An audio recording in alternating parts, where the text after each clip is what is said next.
ఖమ్మం నకిలీ gold loan స్కామ్లో సంచలన విషయాలు వెలుగులోకి వస్తున్నాయి.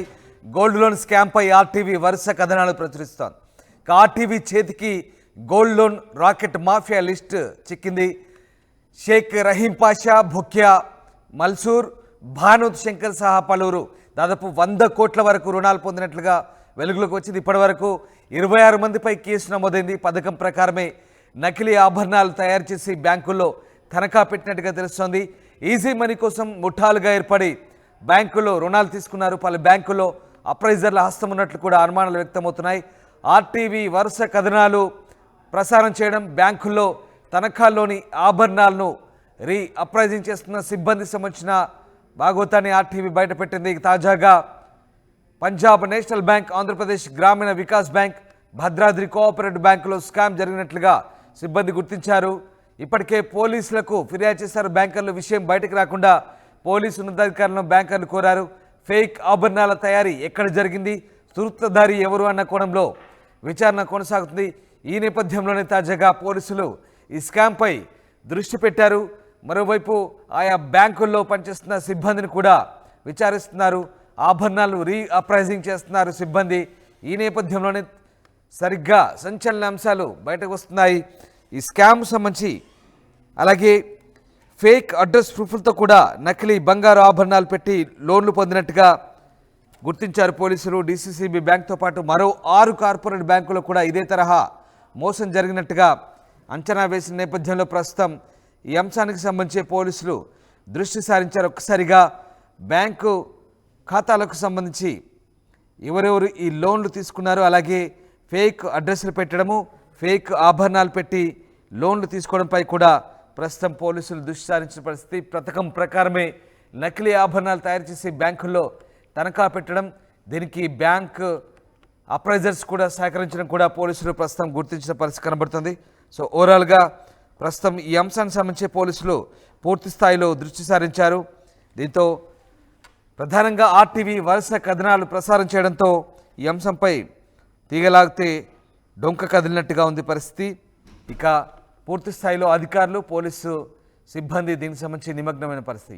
మా కరెస్పాండెంట్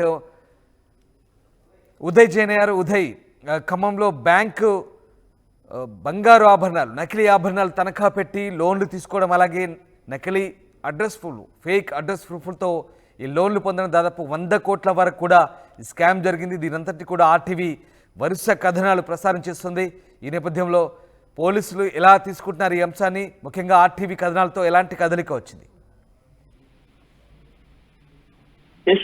ఖమ్మం జిల్లా కేంద్రంగా ఫేక్ గోల్డ్ లోన్ తీసుకున్నటువంటి పలువురు వ్యక్తులపై ఇప్పటికే పోలీసులు కేసు నమోదు చేశారు. మొత్తం 26 మందిపై కేసు నమోదు చేసినట్లు మనకైతే సమాచారం అందుతుంది. ఒకవైపు ఖమ్మం జిల్లాకు సంబంధించినటువంటి ఈ పోలీసులంతా కూడా ఈ ఎవరెవరైతే ఈ ఫేక్ గోల్డ్ లోన్ పొందారో వాళ్ళందరిపై కూడా నిఘా ఉంచారు. మరోవైపు బ్యాంక్ అప్రైజర్లపై కూడా ప్రధానంగా కొన్ని బ్యాంక్ యాజమాన్యాలు స్పెసిఫిక్ గా అనుమానాలు వ్యక్తం చేసడంతో ఆ బ్యాంక్ అప్రైజర్లపై కూడా ఇప్పటికే కేసు అయితే నమోదైందని చెప్పుకోవాలి. మొత్తంగా నకిలీ ఆభరణాల తాకడతో బంగారంపై కోట్ల రూపాయల రుణాలు పొందడమే లక్ష్యంగా కొంతమంది ముఠాగా ఏర్పడినటువంటి వ్యక్తులు పక్కా పథకం ప్రకారం ఎటువంటి అనుమానం రాకుండా చాలా బంగారం తయారు చేసే నిపుణులతోటి ఒక కడియాన్ని చాలా పకడ్బందీగా ఎక్కడా కూడా యాసిడ్ టెస్ట్ లో కానీ, క్వాలిటీ టెస్ట్ లో కానీ, వెయిట్ టెస్ట్ లో కానీ ఎక్కడా కూడా అది నకిలీ బంగారు ఆభరణమని తెలియకుండా, చిక్కకుండా అప్రైజర్లకు మాత్రం ఏ మాత్రం అనుమానం రాకుండా చాలా పకడ్బందీగా ఒక కడియాన్ని తయారు చేసి దాన్ని ఆలోచనలో భాగంగా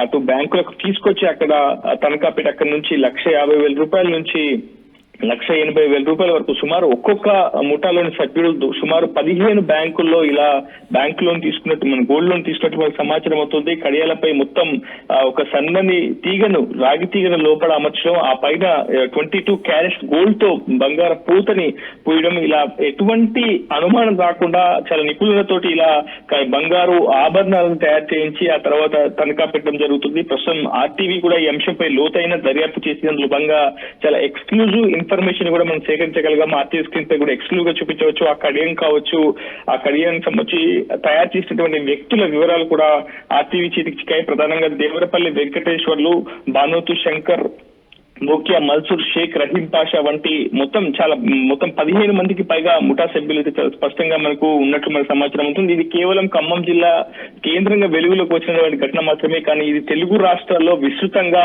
ఇలాంటి ఫేక్ గోల్డ్ తో గోల్డ్ లోన్ పొందినట్లు మనకు సమాచారం అయితే ఉంటుంది. ఇదే అంశాన్ని బ్యాంకర్లు కూడా అంతర్గతంగా మనకు వ్యక్తం చేసినటువంటి సిచ్యువేషన్ ఉంది. కమిషన్ బేస్డ్ విధానంలో కొంతమంది పలువురు వ్యక్తులతోటి అటు ఈ ముఠా సభ్యులు ఒప్పందం కుదుర్చుకోవడం, ఎక్కడా కూడా వాళ్ళ ఫేస్ కనిపించకుండా ఇక్కడ స్థానిక గిరిజనులు కావచ్చు, అనగారిన వర్గాలకు సంబంధించినటువంటి వ్యక్తులతో ఒప్పందం కుదుర్చుకొని కమిషన్ బేస్ లో ఈ బంగారు ఫేక్ బంగారు ఆభరణాలు తనఖా పెట్టిన తర్వాత కోట్ల రూపాయల రుణం అయితే కొలగొట్టడం మనకు చాలా స్పష్టంగా అర్థమవుతుంది.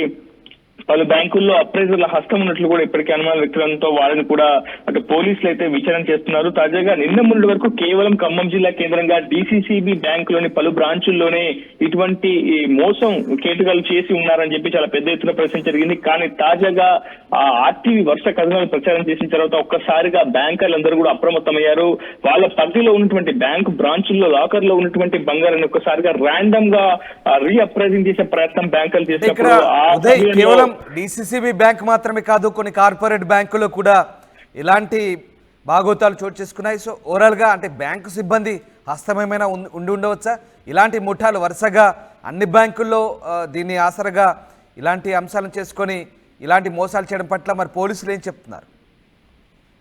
పోలీసులు కానీ అటు బ్యాంకర్లు కానీ అంశంపై ఎక్కడ కూడా అధికారికంగా ఎటువంటి సమాచారం అందించడం లేదు. ఒక ప్రకటన కూడా ఇప్పటి వరకు అటు బ్యాంకర్ల నుంచి ఇటు పోలీస్ శాఖ నుంచి రాలేదు. ఎందుకంటే ఒకవైపు బ్యాంకర్లు ఈ విషయం బయటకు తెలిస్తే ఖాతాదారుల నమ్మకం కోల్పోతామని, లేదంటే బ్యాంకు పరపతికి ప్రతిష్టకు ఇబ్బంది సమస్య తెలుస్తాయని బ్యాంకర్లు సమాధానం చెప్తున్నారు. మరోవైపు పోలీస్ శాఖను కూడా బ్యాంకర్లు అందరూ కలిసి సంబంధించిన ఉన్నతాధికారులను కలిసి ఎక్కడ కూడా ఈ విషయం బహిరంగ ప్రకటన కూడా ఇవ్వకూడదని కోరినట్లు మనకు సమాచారం అవుతుంది. ఈ నేపథ్యంలోనే పోలీసులు కూడా ఈ అంశంపై పూర్తిగా గోప్యత పాటిస్తున్నారు. ఎక్కడ ఎవరిని అరెస్ట్ చేయలేదని, ఎక్కడ ఎవరిని అదుపులోకి తీసుకోలేదని, ఈ అంశంపై ఇంకా పూర్తి విచారణ చేసిన తర్వాత పూర్తి వివరాలు వెల్లడిస్తామంటూ కూడా పోలీసులు దాటావేస ధోరణి ప్రదర్శిస్తున్నారు. ఈ నేపథ్యంలోనే RTV చాలా చాకచక్యంగా ఉన్నటువంటి అప్రైజర్లతో సంప్రదింపించింది.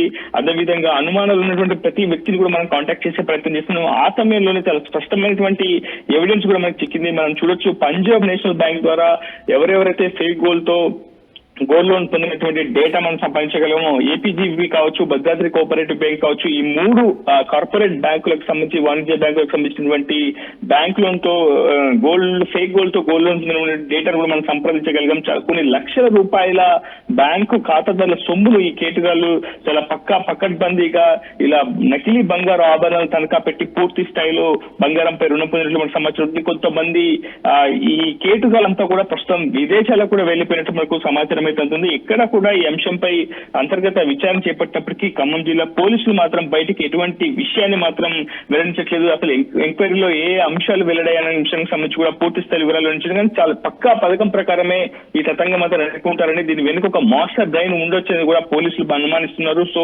ఆభరణాల తయారీ ఎక్కడ జరిగింది, అసలు దీని వెనుక ఉన్నటువంటి మాస్టర్ బ్రెయిన్ ఎవరున్న కోణంలో కూడా పోలీసులు విస్తృతంగా అయితే విచారణ అయితే జరుపుతున్నారు. మరోవైపు ఇది రాష్ట్ర వ్యాప్తంగా ఈ కుంభకోణం జరిగి ఉండొచ్చు అన్న భావనలో కూడా ఇప్పటికే బ్యాంకర్లు ఉన్నారు. ఒకవైపు ఆయా బ్యాంకు ఉన్నతాధికారులు కూడా ఈ ఘటనపై, ఈ మోసంపై సమాచారం ఇచ్చిన నేపథ్యంలో ఎమ్మటే పూర్తి స్థాయిలో బ్యాంకర్లందరూ కూడా అప్రమత్తమయ్యారని చెప్పాలి. ప్రతి నెల కూడా ఈ నకిలీ బంగారు ఆభరణాల విషయంలో ఖచ్చితంగా అప్రమత్తంగా ఉండాలి, ర్యాండమ్ చెకింగ్ చేసుకుంటూ ఉండాలని కూడా ఇప్పటికే బ్యాంకర్లు భావించాయి. ఎక్కడ కూడా ఈ యాసిడ్ టెస్ట్ లో కానీ, క్వాలిటీ టెస్ట్ లో కానీ ఈ నకిలీ బంగారు ఆభరణాలను గుర్తించడం సాధ్యం కాకపోవడంతో ఖచ్చితంగా మరింత లోతుగా ఈ అంశంపై పూర్తి స్థాయిలో విశ్లేషణ చేయాలని కూడా బ్యాంకర్లు భావిస్తున్నారు. Ramdas. Right, yes, thank you Madhu, thank you Uday. Yes, easy money కోసం ముఠాలుగా ఏర్పడి బ్యాంకుల్లో రుణాలు తీసుకుంటున్నారు. వాళ్ళ బ్యాంకుల్లో నకిలీ ఆభరణాలు పెట్టి అప్రైజర్ల హస్తం ఉన్నట్లుగా అనుమానాలు వ్యక్తమవుతున్నాయి. దీంతో RTV వరుస కథనాలు ప్రసారం చేస్తుంది. బ్యాంకుల తనఖాల్లోని ఆభరణాలను ఇప్పుడు సిబ్బంది రీఅప్రైజింగ్ చేస్తున్నారు. తాజాగా పంజాబ్ నేషనల్ బ్యాంక్, ఆంధ్రప్రదేశ్ గ్రామీణ వికాస్ బ్యాంక్, భద్రాద్రి కోఆపరేటివ్ బ్యాంకులో స్కామ్ జరిగినట్టుగా సిబ్బంది గుర్తించింది. ఇప్పటికే పోలీసులకు ఫిర్యాదు చేశారు బ్యాంకర్లు. విషయం బయటకు రాకుండా పోలీసు ఉన్నతాధికారులను కోరారు బ్యాంకర్లు. ఫేక్ ఆభరణాల తయారీ ఎక్కడ జరిగింది, సూత్రధారి ఎవరు అన్న కోణంలో కూడా విచారణ సాగుతుంది. అయితే మొత్తం వ్యవహారంలో సహకరించిన సిబ్బంది కూడా ఎవరైనా ఉన్నారా, లోన్లు ఇచ్చిన ఉద్యోగుల పాత్ర ఎంత ఉందనే విషయంపై కూడా ఉన్నతాధికారులు విచారిస్తున్నారు. మొత్తం మీద ఫేక్ ఆభరణాలతో దాదాపు 100 కోట్ల వరకు కూడా బుర్డీ కొట్టించిన ఘటన ఖమ్మం జిల్లాలో కలకలం రేపుతోంది.